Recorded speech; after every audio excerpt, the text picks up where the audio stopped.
Alright, time for options. In this video, I will do my best to describe what options are and how they work. I will first go over calls, puts, expiration date, and strike prices. They can be very confusing at first, but these things are the core parts of an option contract that must be understood before you move on. So, what are option contracts? Well, they are contracts, not stocks. So they are very different. Each option contract gives an option to the option buyer to own 100 of a certain stock per contract at a certain price, or short 100 of a stock at a certain price within a specific time frame. If a trader is wanting to own a contract equivalent to buying the stock, a trader would be buying a call option. This is a bullish position. If a trader is wanting to own a contract equivalent to shorting the stock, a trader would buy a put option. This is a bearish position. The price that the buyer would possibly want to buy or short the stock at is called the strike price.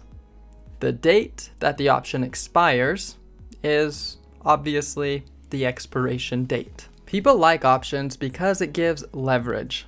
As I said, one contract is equivalent to 100 shares of stock, either long or short. So you can essentially own or short a stock at a fraction of the cost. For example, if SPY is at $350, and you buy 100 of SPY, it will cost you $35,000. But with options, one contract might be $2, which represents 100 shares of the stock. Because each contract represents 100 shares, you have to times the price of an options contract by 100. So, in this example, that $2 contract would actually cost you $200. But this still gives you huge leverage because you now have the equivalent of 100 shares of a $350 stock at $200. There are two actions an option trader can take. They can either trade the contracts the same way as people trade stocks, meaning if you buy a contract and it goes up in value, you sell it before expiration and trade them based on the actual options contract value. The other option, which most traders don't do, is to actually exercise the option by paying for the shares at the strike price, not at the current price of the stock. You can exercise a contract as long as you have the buying power to do so, and the contract has not expired.